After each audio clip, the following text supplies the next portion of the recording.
Hello there, welcome to Genessis-Models. My name is Bob Waldron and this is the 19th of February 2016 Genesis Model Show.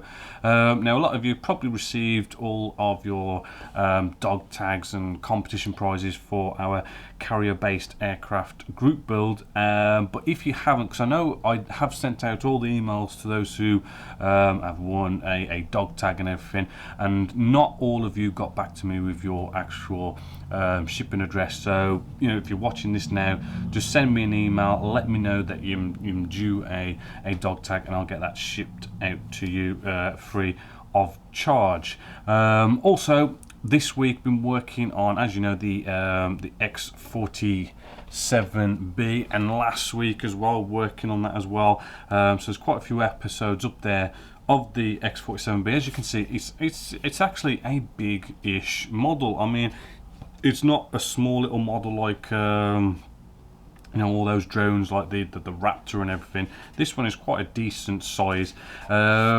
Now these couple of episodes and the episode that you've got gone up this week, it's a lot of fit issues, fit problems, filling, sanding.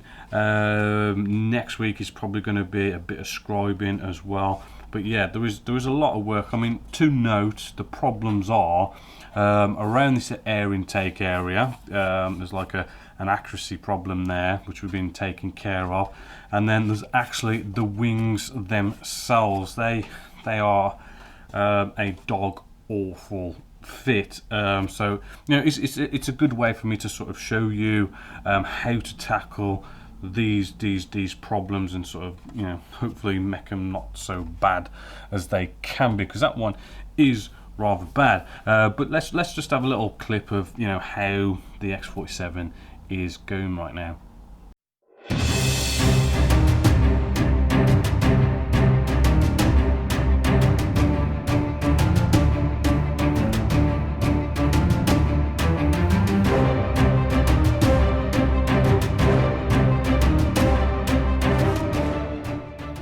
Right then, now this is a nice bit of time to dry that we can sort of mess around with it a bit more.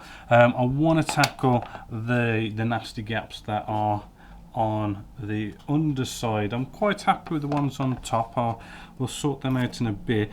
To tackle this one, I want to get some masking tape, right? We want to protect any detail work or any other plastic around this gap. I'm going to really go in as close as we can to the gap as possible, and we want to go both sides as well.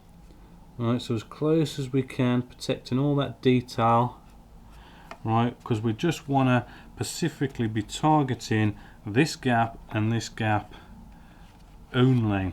Right, and now what I'm going to use for this, we could use lots of other things, but for this one I'm going to kind of stick with our Tamiya extra thin cement, where we have made that sort of homebrew bit of thinners. And what we're simply going to do now, it's quite a big gap, so we want to try and sort of work it into the gap. So I'm trying to sort of like poke it inside the gap itself, right, and we want to try and keep as less of the mess as we can, just keep it to the gap.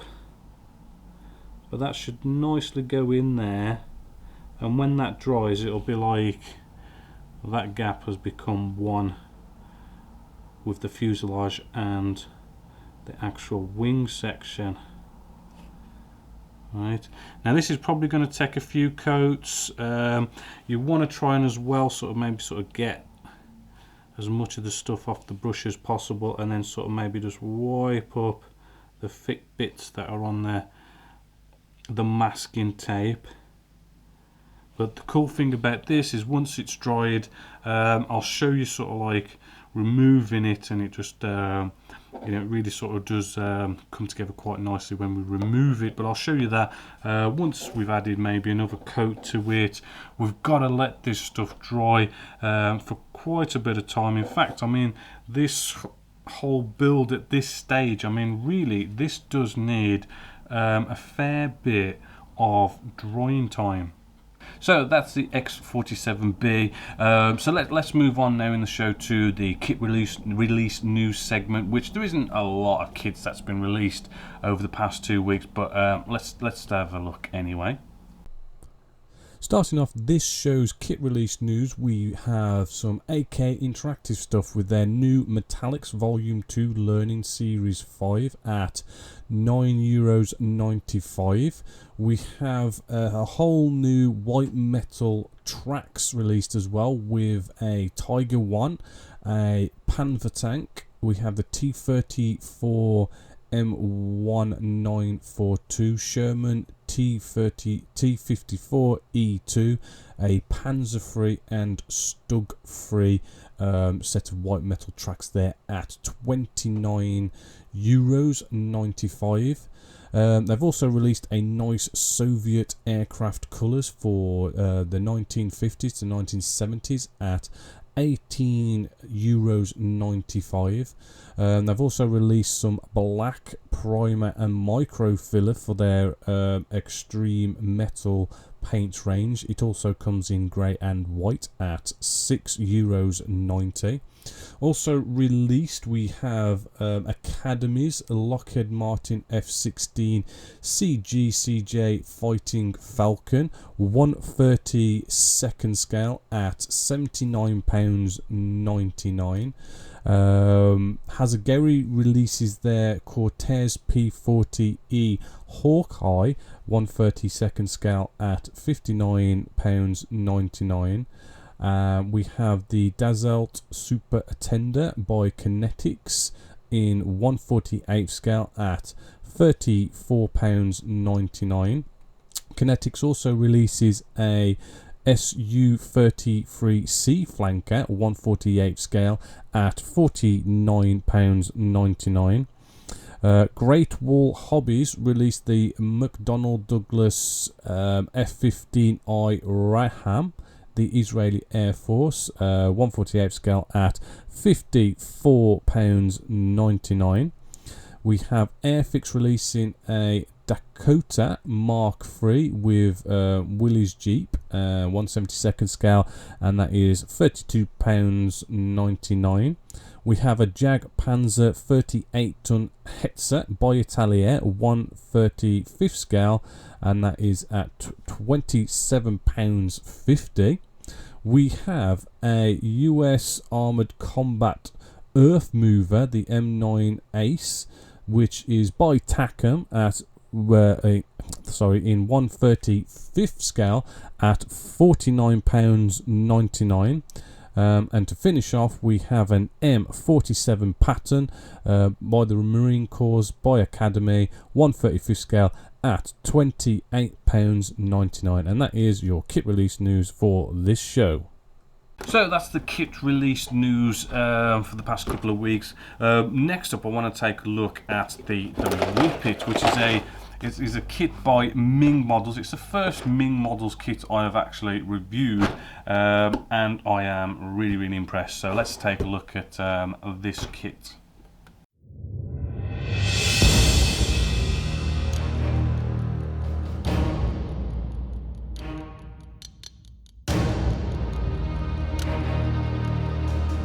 Hello there, welcome to Genesis Models. My name is Bob Waldron, and in this video we're going to be having an in-box review of the Mark A Whippet British medium tank by Ming Models. As you can see, fantastic looking box art we have on the front here. Ming Models is sort of a relatively new kind of company. They sort of specialise more on the armoured vehicle side of things, but looking at this I'm really excited to sort of get this out. It's also in 1/35 scale. So let's open up the box, which I have already opened up the sprues and everything, which I can tell you the packaging inside here was very good. Everything was packaged in their own little bags. So let's get a start look at the detail. Here we have some of our bottom hull sections here. As you can see, what we've got lots of lovely bolts on here, and these bolts are very crisp. There is a lot of sort of detail going on there, and you can really notice and see how these bolts are looking, and I can really imagine with this kit, you know, putting a wash on there, getting out your streaking effects and everything, and you know, this level of detail going well with all those techniques.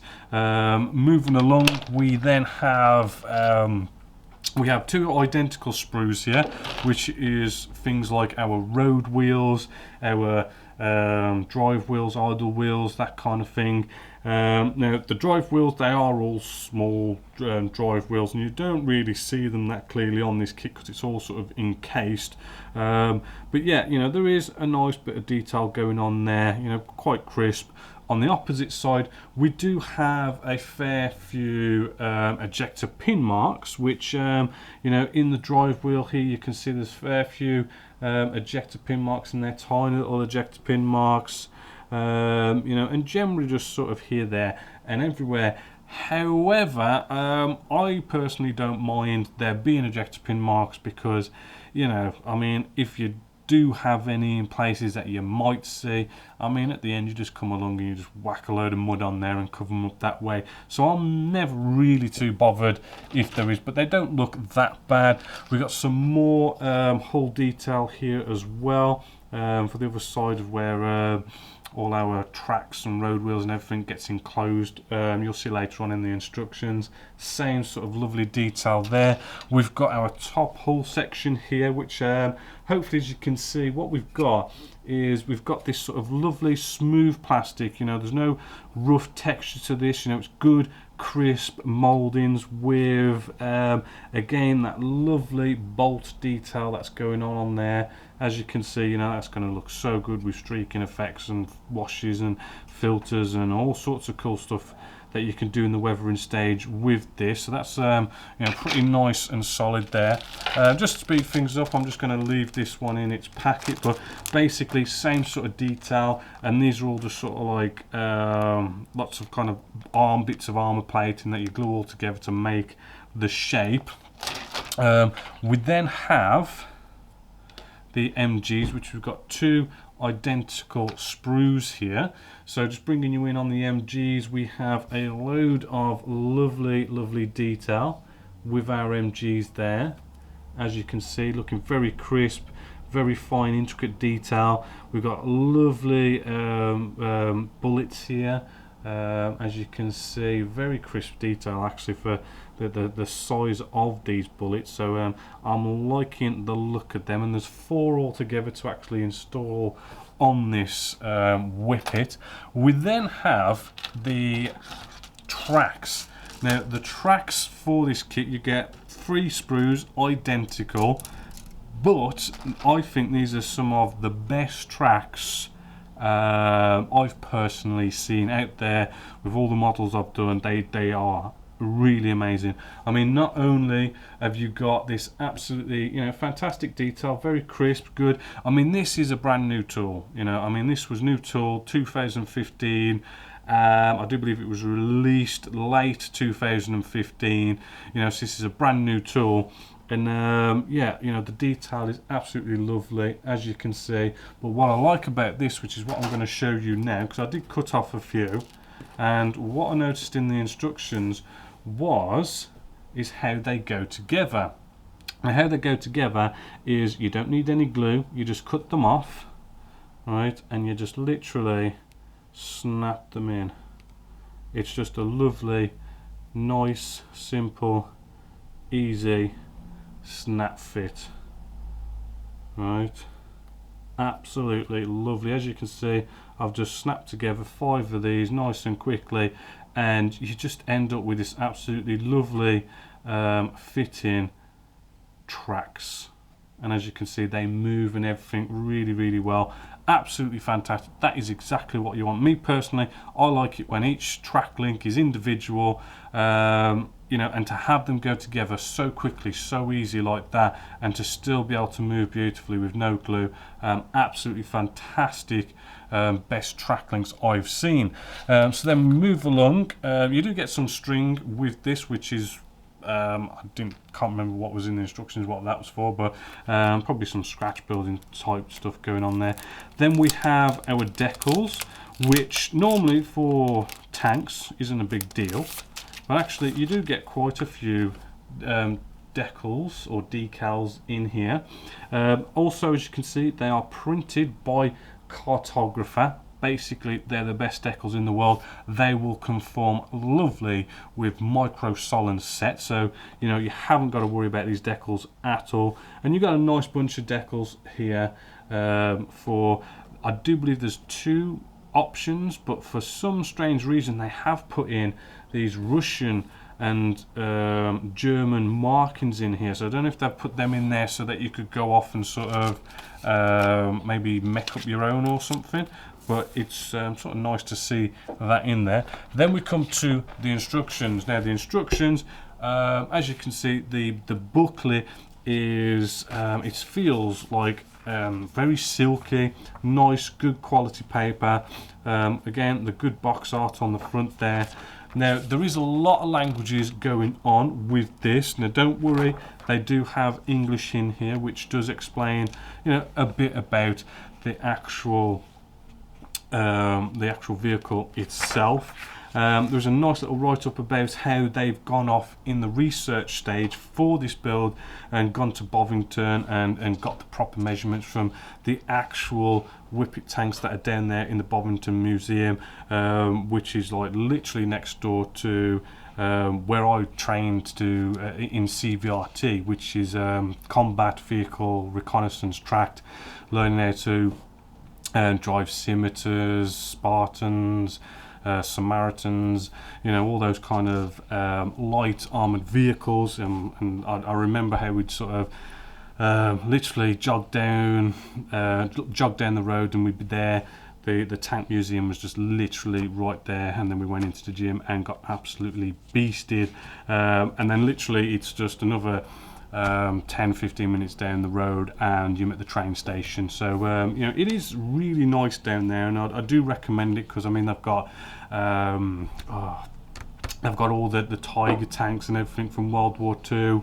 Absolutely massive range of tanks, so it's really good to go down there and have a look, as well as I say, I did my training down there, so you can actually see all the squaddies doing their training with their armoured vehicles. You've got the knife edge there where you've got the Challengers and they go up on the knife edge, and then they've got to stop and sort of balance the tank, normally like a Challenger 2, they have to balance it and then go down. It's you can see all that, which is rather cool. Good day out. But anyway, back to the instructions. Going through the instructions, they look quite nice and simple. It is just in black and white, but there's enough here to kind of show you where everything's going. It does seem like it's quite a box kind of build sort of thing going on. I mean, it's not quite a box, but it's quite boxy, lots of angles to it, you know, and it does build together quite quickly and quite easily.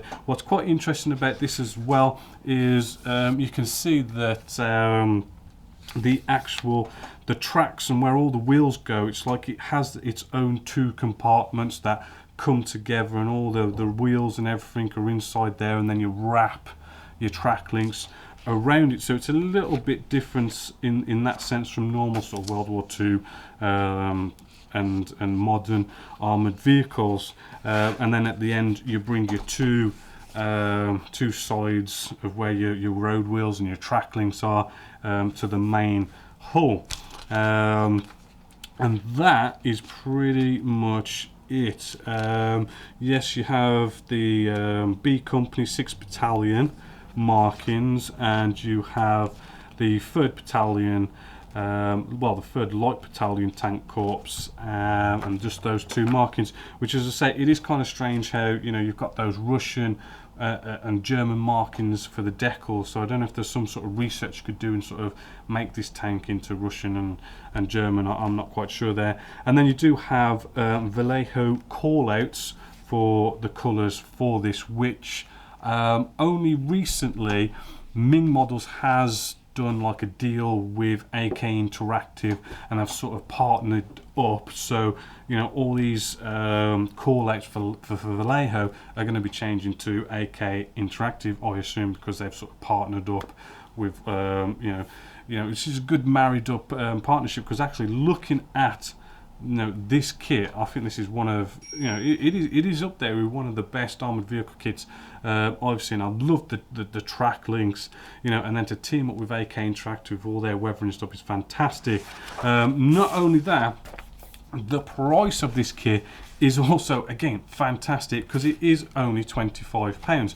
So for all of you World War One lovers out there of all those different tanks, I mean, this is absolutely fantastic. £25 for what is a decent amount of plastic, well detailed, brand new mould, looks really crisp, great detail, love the tracks, fantastic top of the range decals with those cartographer decals. I mean, you just cannot moan at this kit if you ask me. So it is definitely a well recommended kit here at Genessis-Models. So until next time, this is Genessis-Models. My name is Bobby Waldron, and I hope you've enjoyed. So that is the whippet there. Hopefully you didn't mind me using pictures for the instructions, and that is just because I forgot to turn on camera 3 here, the bird's eye view camera. Sorry about that, but hopefully it should be okay.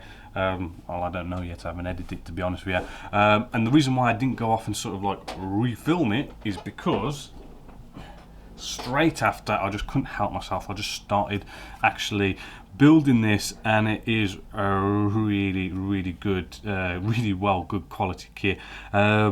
It's one of these fits where it is a good fit, but it's lots of armored plates, right? So it's you're almost building like a square. So if you sort of like glue your first 2 pieces together, say, and it's sort of like a 90-degree angle, if you don't get that at exactly a 90-degree angle, when you come along to then put the next armored plate on there, and then the next, and when it all comes together, it can be slightly sort of out, which is not necessarily the kit. It's basically me or you who's gluing it together, and maybe you've just put it slightly the wrong angle thing, which with these kind of builds it is best to sort of cut up all your pieces, get them all trimmed out, and sort of just glue it in one go. Don't sort of like glue half of it, next day come along, start gluing the rest, because it's the glue's going to dry properly and everything. And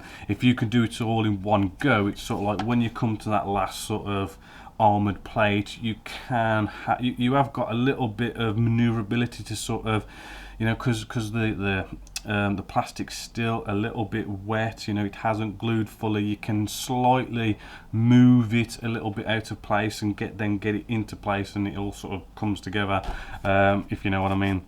But yeah, I haven't videoed this one. This is for it's a weathering series I'm going to be doing later on. I don't know when it's going to get around to be doing, but it's going to be used for a nice weathering series, probably after maybe the X47 will be releasing, doing a load of weathering series, which will be quite cool. That's what this is for, and it's definitely going to be a good tank for it, because there is so much sort of detail on here to be able to show things like streaking effects and filters and washes and all sorts of cool stuff that we can do with weathering. So this one's going to be a good one. Fantastic kit. As I say, the tracks, absolutely love them. So that's Ming Models there. Next segment of the show is your work in progress. So let's go take a look at just the fantastic work that you guys get up to on the Genessis-Models forum. First up for work in progress, we have Artex's 148 scale J10A by Trumpeter, just working through a few fit issues, as you can see from the pictures, and he's also doing some scratch building on his canyards to get them to actually move.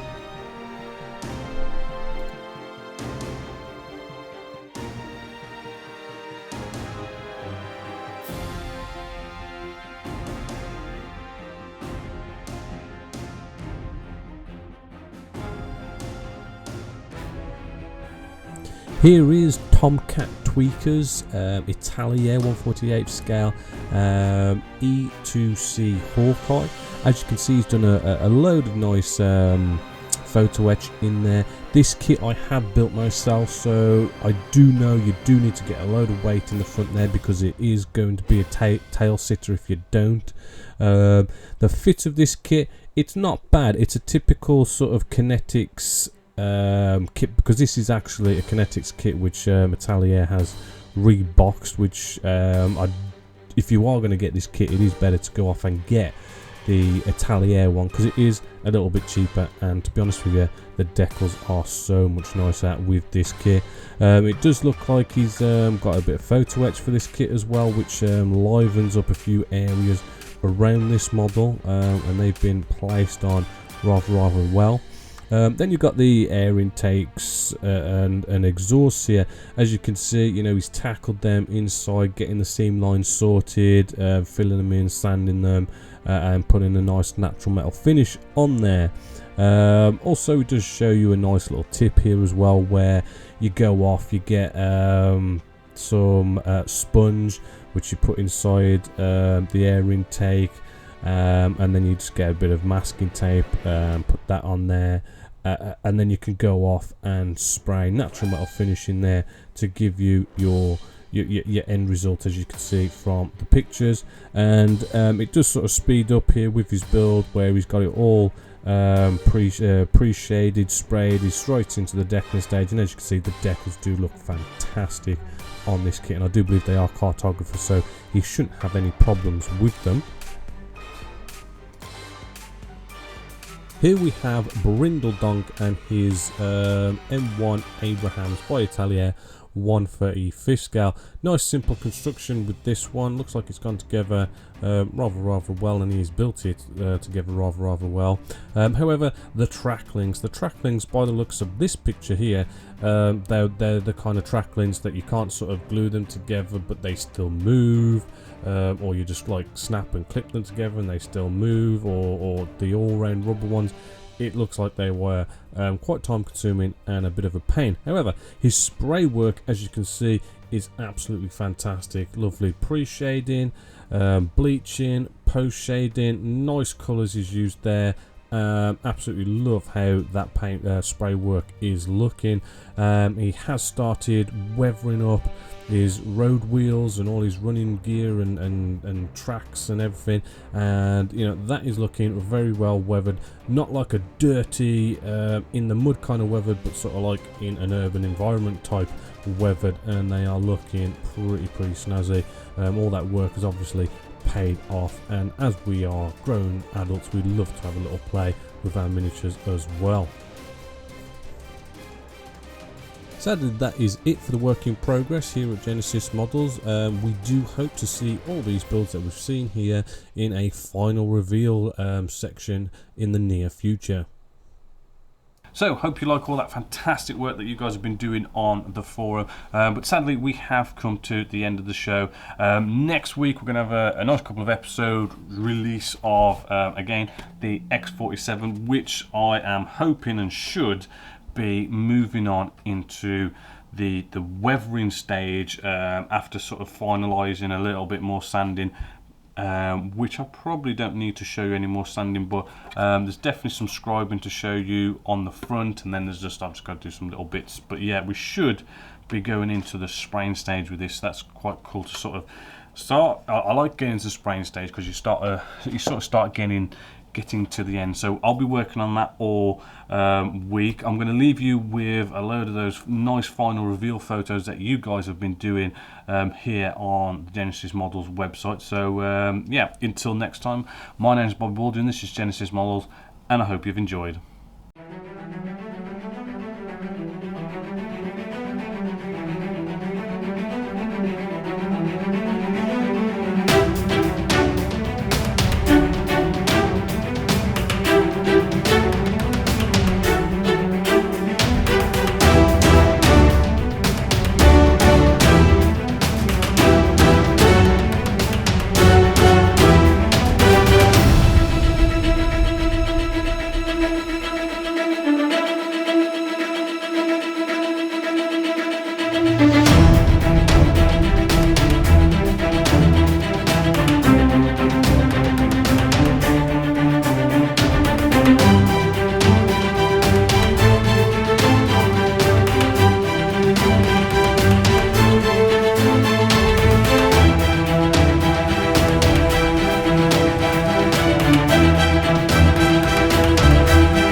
soon.